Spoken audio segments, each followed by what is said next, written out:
pray ভাব ইমান ৰ'দ দিছি বাপ্পাৰ সূৰ্য দেৱতা যিমান আছে ভল্টেজ গোটাইখিনি একেবাৰতে দিছি একেবাৰে খং উঠি আহে তাৰপিছত মায়ে কাম এটা পাইছিলে আৰু গাখীৰ কিনিবলৈ লৈ আহিব লাগে ভয়ো লাগছি অৱস্থাটো চাই পেলাই কিন্তু আকৌ নগ'লেও কোনে যাব তাৰপিছতে চাইকেল খাল ল'বতকৈ বঢ়িয়াকৈ গেলো তাৰপিছতে আপোনালোকে বহুতে কমেণ্ট কৰি আছে মোৰ ভিডিঅ'বিলাকত তাৰ বাবে বহুত বহুত ধন্যবাদ ভালো দে বেয়াও দে মই কিন্তু ভালখিনিও লৈছোঁ বেয়াখিনিও লৈছোঁ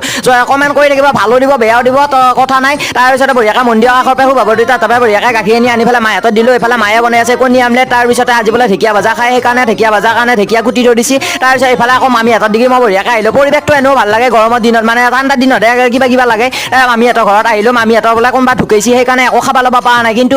হয় মোকাই গোটাই বুট দিলা তিয়হ দিলা কিবা কিবি নানানটা বহুত বস্তু দিলা পেটটো তন্দুল কৰি পেলাই বঢ়িয়াকৈ খালোঁ খাই বৈ পেলাই বেয়া পোৱা নাই বাৰু অৱশ্যে তাৰপিছত এইফালে মামুনি আকৌ বিয়া চিঠি চাই আছে কেইটা ভোজৰ লাই কেইটা নলে এই মোৰে এই হেপাহে কথা তাৰপিছতে বঢ়িয়াকৈ এইকো লৈ আহিলোঁ আমাৰ ঘৰলৈকে ভাত খাব লাগে সিহঁতৰ ঘৰত যিহেতু ভাত নাই সেইকাৰণে ভিডিঅ'টো এইখিনিতে শেষ কৰিব লাগিব ভিডিঅ'টো যিমান পাৰে আছে কৰিব লাইক কৰিব আৰু যিমান পাৰোঁ আপোনালোকে এণ্টাৰটেইনমেণ্ট কৰিব লাগে চেষ্টা কৰিছোঁ